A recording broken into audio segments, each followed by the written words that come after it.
Hello everyone, good morning. कैसे हो आप सब? तो आज के ब्लॉग की शुरुआत यहीं से कर रहे हैं। 4 दिन बाद हनु स्कूल जा रहा है आज। फाइनली आज बारिश बंद है और स्कूल की छुट्टी नहीं हुई है और बाहर धूप भी निकल रही है थोड़ी थोड़ी। अभी सुबह तो मौसम ठीक है, आई होप कि दिन में भी ठीक रहे, बारिश ना हो आज। तो जो शहर में पानी भर गया है वो निकल जाएगा अच्छे से। हनु हो चुका है तैयार और निकल रहा है बस स्कूल के लिए।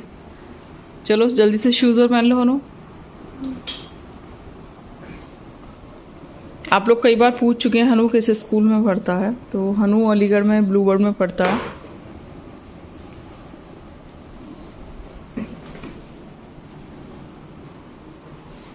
हेलो एवरीवन, तो मैं जा रही हूँ टहलने के लिए, वॉक करने के लिए बाहर छत पे आ गई हूँ और आप लोगों को दिखाना चाहती हूँ मैं कि 2 नए प्लांट लिए थे हमने। परसों लगाए थे 2 प्लांट। एक तो ये है गुड़हल का पौधा है जिसमें पिंक कलर का गुड़हल आ रहा है। एक फूल तो इसका टूट के मतलब झड़ गया, गिर गया। और एक पौधा ना ये वाला लगाया था नया। आप लोग इसका नाम बताना, चलो किस किस को इसका नाम पता है वो लोग नाम बताना, नहीं तो फिर मैं नेक्स्ट व्लॉग में इसका नाम बता दूँगी, ठीक है। तो ये 2 नए प्लांट लगाए थे अभी और एक ये वाला लगाया था। इसका नाम बताओ। चलो इसका नाम मैं बता देती हूँ। इसका नाम है गुलदाउदी। ये भी एक नया प्लांट लगाया था। ये 3 प्लांट नए लगाए थे अभी 2 दिन पहले। और इतनी ज़्यादा बारिश हो रही थी, देखो तुलसा जी के गमले में कितना ज़्यादा पानी भर गया है। अभी से निकालना पड़ेगा, शायद इस गमले के छेद बंद हो गए हैं। और ये देखो हमारा पुदीना चारों तरफ फैला हुआ है, कहाँ कहाँ तक इसकी बेल निकल रही हैं। अभी जो पुदीना अच्छा हो गया होगा उसको तोड़ के रखूँगी। ये देखो इसकी एक बेल तो यहाँ तक जा रही है, काफ़ी लंबी हो गई थी ना, तो मैंने इसके ऊपर चढ़ा दी थी बेल। ये देखो पुदीने की ही बेल है, ये इतनी लंबी हो गई है। आपने कभी इतनी लंबी पुदीने की बेल देखी है? अभी थोड़ी और लंबी हो जाएगी ना तो इससे यहाँ ऊपर ना जाल पे बांध दूँगी मैं, है ना। तो अभी और बेलों के लंबे होने का वेट कर रही हूँ मैं, जिससे कि इसे बांध सकूँ मैं। अभी तो मैंने ऐसे ही डाल दिए हैं इधर उधर प्लांट्स के ऊपर ही। मज़ा आता है मुझको सुबह के टाइम हरियाली देखकर। आज तो बहुत तेज़ वाली धूप है, 4 दिन से तो दर्शन ही नहीं किए थे, इतना अंधेरा अंधेरा सा हो रहा था 4 दिन से। आज तो काफ़ी तेज़ धूप है और अच्छा भी लग रहा है बाहर आके काफ़ी प्लांट्स के साथ। और बरसाती मच्छर घूम रहे हैं, बटरफ्लाई जिन्हें हेलीकॉप्टर बोलते थे हम लोग बचपन में, वो सब घूम रहे हैं। देखो ये जो प्लांट है ना, ये इसको मैक्सिकन मिंट बोलते हैं। बहुत से लोग इसको अजवाइन का पौधा बोलते हैं। इसमें से अजवाइन जैसी खुशबू आती है, बट ये अजवाइन होता नहीं है, ठीक है। मैक्सिकन मिंट का पौधा है ये, बहुत ज़्यादा बेनिफिशियल है। इसकी पत्तों की चाय उबाल कर पियोगे तो हड्डियों का दर्द, जोड़ों का दर्द सब बंद हो जाएगा। तो ट्राई करूँगी। अभी मौसम गर्म है इसलिए नहीं कर रही, क्योंकि गर्म होता है वाला पौधा। तो अभी मौसम, अभी आज तो थोड़ा सा धूप निकल रही है तो गर्म सही हो गया है। ठंडों में इसकी चाय बनाकर ज़रूर आप लोगों को दिखाऊंगी कि कैसे बनानी है। और ये इतना आसान है इस वाले पौधे को लगाना। मैं अपनी बुआ सास के घर से तोड़ के लाई थी, ज़रा सा तोड़ के मैंने लगा दिया था। इसमें भी इतना हो गया, उसमें भी हो गया। जिस पौधे में इसको लगा दो ना, जिस भी गमले में, उसी में ही अपने आप ना बढ़ जाता है। इसके पकौड़े भी बनते हैं, बेसन में आलू के साथ इसके पत्ते काट के डाल दो आप, बहुत अच्छे पकौड़े बनते हैं। ऐसे मेरी बुआ सास बोल रही थी, मैंने अभी तक बनाई नहीं है, बट ज़रूर बनाऊंगी। ठंडों में ज़रूर ट्राई करूंगी और आप लोगों को भी ना ज़रूर दिखाऊंगी, ठीक है। तो कैसे लगे मेरे प्यारे प्यारे पेड़ पौधे ज़रूर बताना। धीरे धीरे कोशिश कर रही हूँ अच्छे से पूरी पूरी छत कवर हो जाए और गार्डन बन जाए अच्छे से मेरा। मुझे पेड़ पौधे बहुत ज़्यादा पसंद है। रोज़ गुलाब का फूल खिलता है, मैं ले गई निकाल के अभी आज का भगवान जी को चढ़ाने के लिए। काफ़ी सारी देखो कलियाँ भी खिल रही हैं यहाँ पर, हर प्लांट में कलियाँ खिल रही हैं। रोज़ मैं अच्छे से फूल तोड़ती हूँ और भगवान जी को चढ़ाती भी हूँ। और निकल आते हैं, देखो आज ये ऑरेंज गुलाब भी निकल आया है। ये रहा, दुबक रहा है, ये रहा।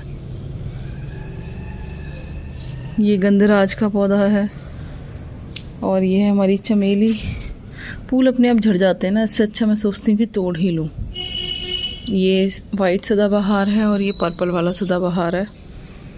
मैंने वाइट सदाबहार पहली बार ही देखा था, तो मैं थोड़े से फूल तोड़ ही लेती हूँ भगवान जी को चढ़ाने के लिए। हेलो एवरीवन, तो बाहर आप लोगों ने मेरे प्यारे प्यारे पेड़ पौधे देखे, कैसा लगा आप सब लोगों को। उसके बाद फिर मैं आ गई थी किचन में। एक तरफ मैं दूध बॉईल कर रही थी और एक तरफ मैं बना रही थी अपनी मॉर्निंग वेट लॉस ड्रिंक, जो कि मैंने आपको बताया था इससे पहले वाले ब्लॉग में, जो है जीरा, अजवाइन और इसमें है तुलसी पत्ता और इसमें है सौंफ, ठीक है। इन सब चीज़ों को अच्छे से उबाल के ना मैंने इसमें थोड़ा सा नमक डाल के पिया था आज, क्योंकि जो है ना मेरे को ना थोड़ा सा बीपी लो सा लग रहा था, तो मैंने इसमें नमक ऐड करके पिया था। आप इसमें ना शहद ऐड करके भी पी सकते हो अगर आपको डायबिटीज़ की दिक्कत ना हो, शुगर की दिक्कत ना हो, कैसे भी ऐड कर सकते हो, बिना इन दोनों चीज़ों के भी पी सकते हो। जो चीज़ आपको जैसे ठीक लगे ना वैसे ही पिया करो। तो इसको अच्छे से सिप करके पी लिया था मैंने। मॉर्निंग में ना अगर इस तरीके से वेट लॉस ड्रिंक लोगे ना तो सुबह से ही आपका मेटाबॉलिज्म काफ़ी ज़्यादा तेज़ हो जाता है और जो कुछ भी आप पूरे दिन खाते पीते हो ना वो अच्छे से एनर्जी में बदलता है और आपकी बॉडी में फ़ैट के रूप में स्टोर नहीं होता। तो सुबह सुबह वेट लॉस ड्रिंक पीना एक सबसे बड़ा राज है वज़न कम करने का। वाला प्लांट दिखाया था ना कि ये नया प्लांट आया है, इसमें सुबह ये कली थी, अब ये गुड़हल का फूल अच्छे से खिल चुका है। पिंक गुड़हल है, कितना प्यारा लग रहा है यार, प्याजी कलर का। मैंने पहली बार ना पिंक कलर का गुड़हल देखा, ऑरेंज देखा, रेड देखा, वाइट भी देखा, बट मैंने पिंक पहली बार देखा। बहुत ही ज़्यादा प्यारा लग रहा है। आप लोग बताना आप लोगों को कैसा लग रहा है। अभी इसमें और भी कलियाँ खिल रही हैं तो जल्दी ही और फूल भी निकलेंगे, तो अभी इसे ले चलते हैं ईश्वर को चढ़ाने के लिए। तो अब बज रहे हैं दोपहर के 12 और अब मेरा ब्रेकफास्ट शुरू हो रहा है, ठीक है। तो इसलिए मैं आप लोगों को दिखाती हूँ कि इंटरमिटेंट फास्टिंग फॉलो करोगे ना तो सब कुछ खा के भी आपका आसानी से ना वजन कम होगा। तो देखो 12 बजे मैं ब्रेकफास्ट कर रही हूँ, अपना लेकर आई हूँ। अभी ये है मेरा ब्रेकफास्ट। आप लोग बोलते हैं ना दीदी आप पराठा नहीं खाते, कभी खाती हूँ भाई, खाती हूँ। जब कोई सब्जी बच जाती है ना तो नेक्स्ट डे उसको भर के पराठा बना के खाती हूँ। ये है मेरी चाय विदाउट शुगर, तुलसाजी वाली, खूब सारी तुलसाजी पड़ी हुई है, उसी से मेरा फ्लेवर ना मीठा हो जाता है। और ये है पराठा। अब आप पूछोगे कि दीदी पराठा किस चीज़ का बनाया, तो देखो प्रोटीन का पराठा है, पालक भरा हुआ है इसमें बहुत सारा। कल जो मैंने पालक आलू की सब्ज़ी बनाई थी ना उसमें पालक ज़्यादा था आलू कम था, वो मैंने इसमें भर ली है और मैंने मॉर्निंग में इसका पराठा बना दिया है। हेल्दी पराठा है, आप लोग ऐसे बनाकर खा सकते हो मॉर्निंग के टाइम पर पराठा, स्टफ़ वाला कुछ भी सब्जी वगैरह भर के, ठीक है। तो अभी मॉर्निंग में आज मेरा पराठा हो गया है ब्रेकफास्ट में। बाकी फिर लंच में देखते हैं कि क्या बनाते हैं, दिखाऊंगी आप लोगों को। आज प्रॉपर सब चीज़ें मैं आप लोगों को दिखाने की कोशिश। लोगों को ना मॉर्निंग में ऐसे भरवा पराठा पसंद है, मुझे बहुत पसंद है। चाय होनी चाहिए साथ में गर्मा गर्म, और मौसम ऐसा ठंडा वाला जो आजकल हो रहा है। आज बस बारिश नहीं हुई है तो आज हनू स्कूल गया है तो अभी मैं अकेली हूँ घर पे। ब्रेकफास्ट करके फिर मैं लंच की तैयारी करूँगी। तो आप लोगों ने ब्रेकफास्ट में क्या बनाया, क्या खाया, फटाफट से खा लेते हैं। बहुत तेज़ वाली मुझे भूख लग रही है और पूरी 12 बज चुके हैं, सुबह से काम कर रही हूँ जब से उठी हुई हूँ, ठीक है। तो चलो ब्रेकफास्ट करते हैं। तो ब्रेकफास्ट करके ना मैं आ गई थी किचन में और अब मैं बना रही थी, खाने की तैयारी कर रही थी। तो मॉर्निंग में तो मैंने खा लिया था पालक आलू वाला पराठा भरवा, और अब मैं बनाने जा रही थी दाल चावल, क्योंकि सुबह मेरा बेटा फरमाइश करके गया था कि मम्मी आज पीली वाली दाल चावल ज़रूर बनाना। तो देखो ये जो पीली वाली दाल है ना ये हाई प्रोटीन होती है, और चावल हमेशा इसी तरीके से बनाना जैसे मैं आपको बता रही हूँ कुकर में, क्योंकि कुकर में चावल बनाने से क्या होता है कि इसमें जितने भी विटामिन बी कॉम्प्लेक्स होता है ना चावल के अंदर, जो हमारी स्किन के लिए, बालों के लिए बहुत ज़्यादा अच्छा है, वो सब ना अगर हम चावल को पसा कर बनाते हैं तो वो निकल जाता है। फिर वो चावल कुछ नहीं, वो बेकार चावल होता है, वो बिल्कुल बादी करता है, उसमें कुछ भी न्यूट्रिशनल नहीं होता। तो इसीलिए कुकर में अगर चावल बनाओगे ना तो इसकी न्यूट्रिशनल जो वैल्यू है ना वो बनी रहती है। तो मुझे जब से पता चला ना मैं तो ऐसे ही कुकर में ही चावल बनाती हूँ, और आप सब लोगों से भी कहूँगी कि ऐसे कुकर में ही चावल बनाकर खाया करो। कुकर में जब हम चावल बनाते हैं ना तो 1 कटोरी चावल में ही हमारा अच्छे से पेट भर जाता है, और वो जो पसा के बनाए गए चावल होते हैं ना वो 2 कटोरी में भी हमारा पेट नहीं भरता, पेट खाली खाली सा ही रहता है ना। अच्छा, चैनल पर ना रिंकी जी ने एक क्वेश्चन पूछा था कि दीदी क्या कच्चे चने खाकर वेट बढ़ता है, क्या वेट बढ़ाने के लिए कच्चे चने खाने चाहिए? तो देखो डियर, वेट बढ़ाना और घटाना ये सब मेटाबॉलिज्म का खेल है। जिसका मेटाबॉलिज्म फास्ट है उसका कुछ भी खा के वेट नहीं बढ़ता, और जिसका मेटाबॉलिज्म स्लो है ना उसका पानी पी के भी वेट बढ़ जाता है। तो कच्चे चने हो, भुने चने हो, चने की कोई भी रेसिपी हो, सब खा के बॉडी में ताकत आती है, बट वज़न बढ़ना ना बढ़ना आपके मेटाबॉलिज्म पर डिपेंड करता है, ठीक है। तो देखो कच्चे चने खा के ना ज़्यादातर लोगों को ना ब्लोटिंग हो जाती है, गैस बनने लगती है, पेट सुबह से अजीब सा भारी भारी सा हो जाता है। इसके लिए कहा जाता है बहुत सारे लोगों को ना स्प्राउट्स भी सूट नहीं करते, उससे भी ब्लोटिंग होने लगती है। तो हल्का सा ना बॉईल करके चनों को फिर आप खा सकते हो, भले ही स्प्राउट्स बनाओ तो स्प्राउट्स को भी हल्का सा बॉईल कर सकते हो। मैंने अपने पिछले साल की काफ़ी सारी वीडियोस में ना स्प्राउट्स कैसे बनाते हैं वो दिखाया था। इस बार तो मैंने ब्लोटिंग की वजह से ना स्प्राउट्स बनाकर खाए ही नहीं है, क्योंकि मेरी बॉडी में इतना ज़्यादा पेन था, और ब्लोटिंग से ना पेन बढ़ जाता है, इन्फ्लामेशन होने लगता है, इसलिए मैंने इस बार स्प्राउट नहीं बनाया। बट ना मुझे ना स्प्राउट्स बहुत ज़्यादा पसंद है, वो भी हरी मूंग की दाल के स्प्राउट्स और उसमें केला काट के, हाँ मज़ा आ जाता है। इतना टेस्टी लगता है, इतना मीठा मीठा लगता है कि मेरी जो मीठे की क्रेविंग्स है ना वो स्प्राउट्स से ही दूर हो जाती हैं। बट ना कभी कभी ना ब्लोटिंग होने लगती है स्प्राउट्स खा के, तो मैंने इसीलिए इस बार गर्मियों में स्प्राउट्स बनाए ही नहीं थे। बट मैं आपको बता रही हूँ, स्प्राउट्स ना वैसे तो काफ़ी अच्छी चीज़ है। आप स्प्राउट्स को पीस के चीला भी बना सकते हो, उसमें न्यूट्रिशनल वैल्यू बढ़ जाती है जस्ट लाइक दैट, जैसे कि चावल की होती है। लेकिन अगर आप उसी को ना बॉईल कर लेते हो तो उसकी न्यूट्रिशनल वैल्यू थोड़ी सी कम हो जाती है। लेकिन आप बहुत ज़्यादा बॉईल मत करो, उसे हलवा मत बनाओ, ठीक है। जिस चीज़ को जितना ज़्यादा कच्चा फॉर्म में खाओगे, जिस चीज़ को जितना ज़्यादा रॉ फॉर्म में खाओगे, उसमें उतनी ही ना उसकी न्यूट्रिशनल वैल्यू ज़्यादा होती है, और जितना आप उसे पका लोगे उसकी न्यूट्रिशनल वैल्यू उतनी ही कम हो जाएगी। देखो सद्गुरु जी कहते हैं कि जितना ज़्यादा हम खाने को जीवित अवस्था में खाते हैं, यानी कि जितना ज़्यादा हम डायरेक्ट खाते हैं जैसे वो उगता है, उसमें उतनी ही ज़्यादा प्राण ऊर्जा होती है, और ऐसा खाना खा के वो प्राण ऊर्जा हम में भी भर जाती है। लेकिन हम उस खाने को जब पका लेते हैं, बार बार गैस पे से वो करते हैं, तो उसकी वो जो प्राण ऊर्जा होती है ना वो उतनी ही ज़्यादा कम होती जाती है, और ज़्यादा पकाए हुए भोजन की प्राण ऊर्जा जो है नष्ट हो जाती है। तो इसीलिए जितना ज़्यादा हम कच्ची चीज़ों को खाते हैं, इसलिए हमें अपने भोजन के आधे रूप में ना कच्ची फल सब्जियों को ज़रूर खाना चाहिए, जिससे कि हमारे अंदर प्राण ऊर्जा बनी रहे। इसीलिए जितना ज़्यादा हम ऑयली खाना खाते हैं ना, उतना ज़्यादा हम थका थका सा फील करते हैं, और उतना ही ज़्यादा हमें पूरे दिन सुस्ती और नींद सी आती रहती है। आप लोग देखना, जिस दिन आप लोग व्रत रखते हो, जिस दिन आप फ्रूट्स फल खाते हो, मुझे बहुत अच्छा लगता है मंडे वाले दिन तक, जब तक मैं खाना नहीं खाती ना, जब तक मतलब जब मैं दिन में फ्रूट्स खाती हूँ, चाय वाय पी लेती हूँ, तो काफ़ी दिन ना अच्छा सा लगता है, नींद नहीं आती और अलग सी एनर्जी फील होती है। लेकिन रात को खाना खाते ही ना एकदम से ना नींद सी आने लगती है, और फिर कुछ भी काम करने का ना मन नहीं करता। तो ऐसा आप लोगों के साथ भी होता है क्या? ये सब मुझे कमेंट करके आप लोग यार बताया करो। आप लोग अपनी मन की बातों को नहीं बताओगे तो कैसे पता चलेगा। और बाय द वे आज 5 सितंबर है, तो हैप्पी टीचर्स डे आप सभी लोगों को, क्योंकि आप सभी लोगों से मैं काफ़ी कुछ सीखती हूँ, आप लोगों के कमेंट्स पढ़ती हूँ, काफ़ी सारी चीज़ें समझ में आती हैं, और आप लोग कभी कभी बहुत ही अच्छे से ना सजेशंस भी देते हो। तो आप सभी लोगों को मेरी तरफ से हैप्पी टीचर्स डे।